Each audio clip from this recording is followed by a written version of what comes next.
Welcome to NCERT special classes with me. पिछले videos में हमने पॉलिटी के कुछ इंपॉर्टेंट क्वेश्चंस की प्रैक्टिस की। इसी सीरीज में हम आगे आज भी पॉलिटी के इंपॉर्टेंट क्वेश्चंस की प्रैक्टिस करेंगे। चलिए शुरू करते हैं। पहला क्वेश्चन है, वर्ष 1956 के राज्य पुनर्गठन अधिनियम द्वारा कितने राज्य और संघीय क्षेत्रों की स्थापना की गई थी? तो 14 राज्य और 6 संघीय क्षेत्रों की स्थापना की थी। 1956 के राज्यों के पुनर्गठन अधिनियम के द्वारा भारत में 14 राज्य और 6 संघीय क्षेत्र थे।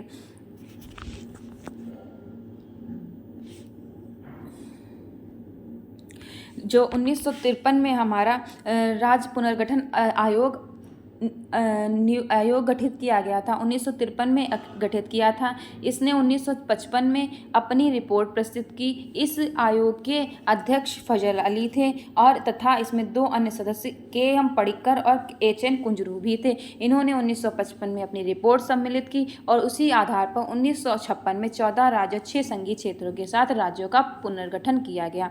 अगला क्वेश्चन है, निम्नलिखित भारतीय राज्यों का उनके गठन के अनुसार कालानुक्रम बनाएं और नीचे दिए गए कूट की सहायता से उत्तर का चयन करें। तो गुजरात का गठन 1960 में किया गया था। गुजरात का गठन 1960 में किया गया था। 1960 में द्विभाषी राज्य बम्बई को पृथक करके 2 राज्यों में विभक्त किया गया था। महाराष्ट्र, मराठी भाषा वालों को महाराष्ट्र और गुजराती बोलने वालों को गुजरात कहा गया। सबसे पहले ये एक बम्बई राज्य था। बम्बई को ही पृथक करके महाराष्ट्र और गुजरात में गठित किया गया था 1960 में। फिर नागालैंड को 1963 में, नागा पहाड़ियों और असम के बाहर के त्वेनसांग क्षेत्रों को मिलाकर नागालैंड राज्य गठित किया गया था।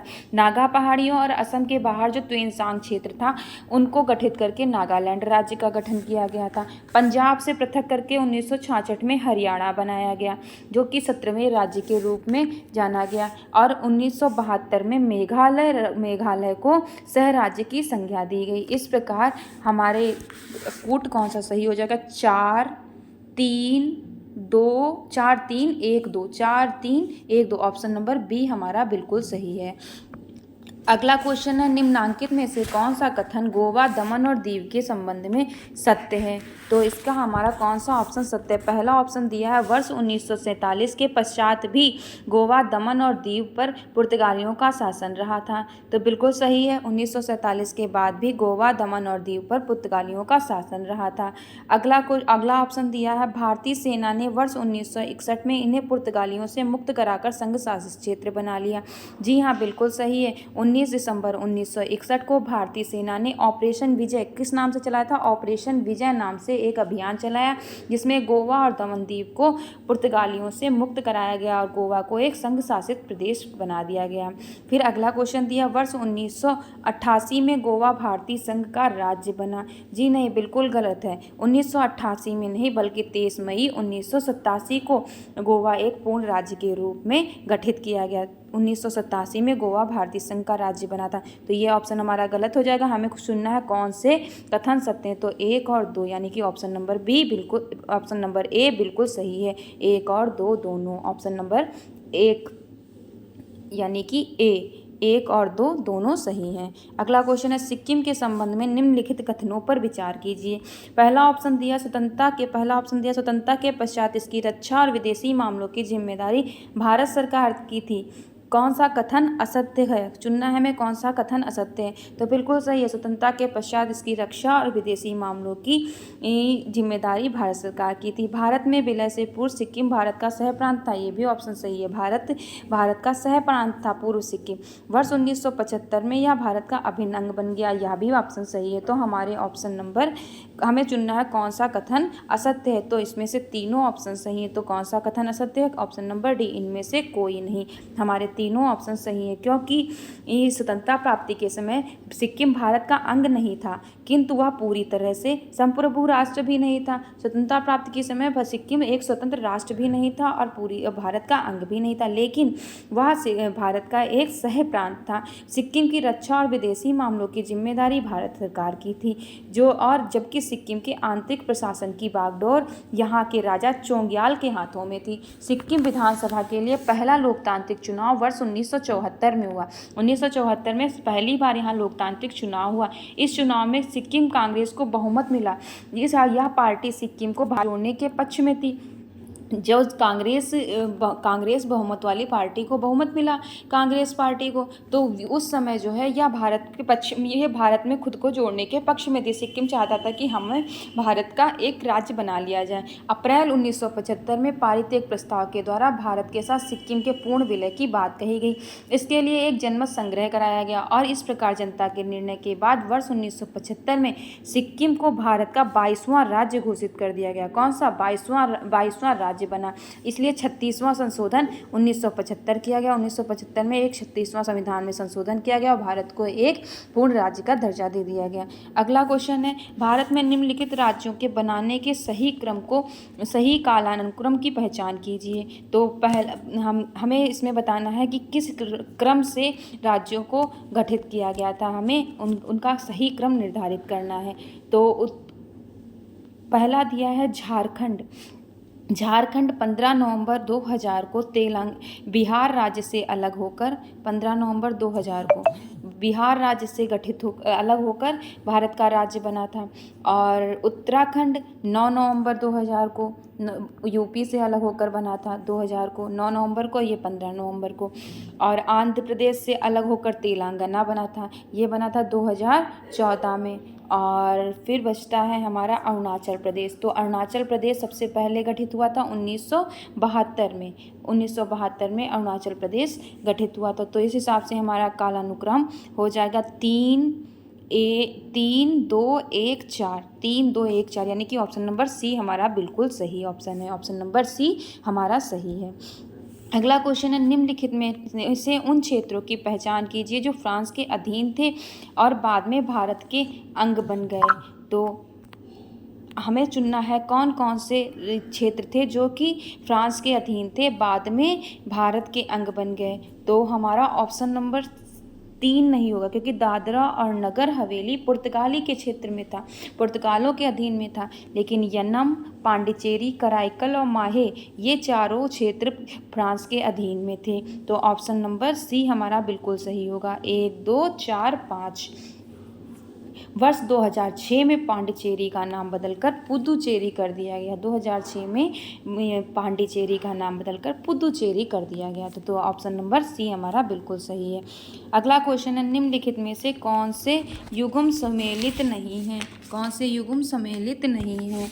तो हमारा कौन कौन सा युग्म सुमेलित है? तो मिजोरम का गठन किया गया था 1987 में, ना कि 1972 में। अगला ऑप्शन दिया है त्रिपुरा। त्रिपुरा 1972 में बिल्कुल सही है। फिर दिया छत्तीसगढ़ 2001, गलत है। छत्तीसगढ़ को 2000 में 1 नवंबर 2000 को मध्य प्रदेश के अलग करके, मध्य प्रदेश का विभाजन करके छत्तीसगढ़ राज्य का गठन किया गया था। तो हमारा ऑप्शन नंबर कौन से सुमेलित नहीं है? तो 1 और 3, यानी कि ऑप्शन नंबर 1 और 3 सही नहीं है। ये और ये दोनों गलत हैं। अगला क्वेश्चन है, भारत में नए राज्य के गठन की शक्ति किसमें निहित होती है? राष्ट्रपति में, संसद में, राज्य पुनर्गठन आयोग में या मंत्रिपरिषद में? तो संसद में। राज्यों के गठन की शक्ति संसद में गठित होती है। भारत में राज्य के गठन की शक्ति संसद में होती है। आर्टिकल 2 और आर्टिकल 3 में राज्यों के निर्माण हेतु संविधान द्वारा प्रदत्त की गई शक्तियों का उल्लेख है जो संसद को प्राप्त है। आर्टिकल 2 और 3 में दिया गया संसद को शक्तियाँ प्रदान की गई हैं, राज्यों के पुनर्गठन की शक्तियां प्रदान की गई हैं। आर्टिकल 2 में संसद को यह शक्ति दी गई है कि संसद विधि द्वारा ऐसे निबंधनों और शर्तों पर जो वह ठीक समझे संघ में नए राज्यों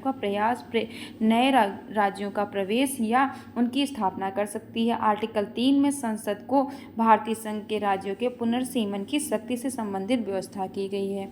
अगला क्वेश्चन दिया, संसद द्वारा नए राज्यों को बनाने की प्रक्रिया के बारे में कौन सा कथन सही नहीं है? संसद राज्यों का निर्माण कर सकती है और वर्तमान राज्यों की सीमाओं या नाम में फेरबदल कर सकती है। जी हाँ, बिल्कुल सही है। इस प्रकार के किसी विधेयक को राष्ट्रपति प्रभावित राज्य के विधानमंडल को निर्दिष्ट कर सकता है। ये भी ऑप्शन सही है। अगला है, इस प्रकार का कोई विधेयक संसद में तभी पेश किया जाएगा जब राष्ट्रपति की इसके लिए सिफारिश करें। ये भी सही है। अगला है, राज्य विधानमंडल को संबंधित प्रस्ताव भेजने की प्रक्रिया 10वें संविधान संशोधन द्वारा भारत के संविधान में जोड़ी गई थी। जी गलत है, क्योंकि 10वें संविधान संशोधन द्वारा नहीं बल्कि 5वें संविधान संशोधन द्वारा जोड़ी गई थी। और 5वां संविधान संशोधन किया गया था 1955 में, जिसमें राज्यों का गठन और वर्तमान राज्यों को नाम परिवर्तन संबंधी विधेयक को राज्य की विधानसभा में प्रेषित करने की प्रक्रिया जोड़ी गई थी। तो 10वां संविधान संशोधन नहीं बल्कि 5वां संविधान संशोधन था। अगला क्वेश्चन है, निम्नलिखित में से कौन से कथन नए राज्यों के निर्माण के बारे में सही है? संसद किसी राज्य की सीमाओं या नाम में परिवर्तन कर सकती है। जी हाँ, बिल्कुल सही है। संसद किसी राज्य की सीमाओं या नाम में परिवर्तन कर सकती है। अगला ऑप्शन है, संसद किसी राज्य से उसका राज्य क्षेत्र अलग करके नए राज्य का निर्माण कर सकती है। जी हाँ, बिल्कुल सही है। संसद किसी राज्य से उसका राज्य क्षेत्र अलग करके उसके नए राज्य के निर्माण कर सकती है। इस संबंध में संविधान पहले संबंधित राज्य के विधानमंडल को विचार व्यक्त करने का अवसर देता है। जी हाँ, बिल्कुल सही है। इस संबंध में संविधान पहले संबंधित राज्य के विधानमंडल को विचार व्यक्त करने का अवसर देता है। ऑप्शन नंबर डी, उपयुक्त सभी, यानी कि 1, 2, 3 हमारे ऑप्शन सही है, तो ऑप्शन नंबर डी बिल्कुल सही होगा, उपयुक्त सभी। ऑप्शन नंबर डी हमारा बिल्कुल सही है, उपयुक्त सभी। संविधान में वर्णित आर्टिकल 3 यानी अनुच्छेद 3 में संसद को अधिकृत करता है कि वह किसी राज्य की सीमाओं में परिवर्तन कर सकेगी, किसी राज्य के नाम में परिवर्तन कर सकेगी, किसी राज्य में से उसका राज्य क्षेत्र अलग करके अथवा 2 या अधिक राज्यों या राज्यों के भाग को मिलाकर अथवा किसी राज्य को किसी राज्य के भाग के साथ मिलाकर नए राज्य का निर्माण कर सकेगी। हालांकि इस संबंध में आर्टिकल 3 में 2 शर्तों का उल्लेख किया गया। उपर्युक्त परिवर्तन से संबंधित कोई अध्यादेश राष्ट्रपति की पूर्व मंजूरी के बाद ही संसद में पेश किया जाएगा, और दूसरा, संस्तुति से पूर्व राष्ट्रपति उस अध्यादेश से संबंधित राज्य को विधानमंडल का मत जानने के लिए भेजता है। ये संस्तुति दी जाए उससे पहले राष्ट्रपति उस अध्यादेश को संबंधित राज्य के विधानमंडल को एक अवसर प्रदान करता है कि उनका क्या मत है कि उनके राज्य के क्षेत्र को विभाजित करके नए राज्य का गठन किया जाए कि नहीं गठन किया जाए। तो इस हिसाब से हमारा ऑप्शन नंबर डी बिल्कुल सही है। इसी के साथ में हमारे ये क्विज यहीं पे समाप्त होते हैं। अगर आपको वीडियोस पसंद आया हो तो please like, subscribe and share अवश्य करें। और हम आपको क्वेश्चंस कैसे लगें, क्वेश्चंस अच्छे हों तो प्लीज़ कमेंट करके अवश्य बताएं। और अगर आपको अदर क्वेश्चंस भी पढ़ने हैं, पॉलिटी के हमने बहुत सारे क्वेश्चंस कराए हुए हैं, आप हमारे चैनल में पिछले वीडियोज़ में जाकर देख सकते हैं। बहुत अच्छे क्वेश्चंस किए हुए हैं। चलिए धन्यवाद। इसी के साथ यह वीडियो हमारा यहीं पर समाप्त होता है।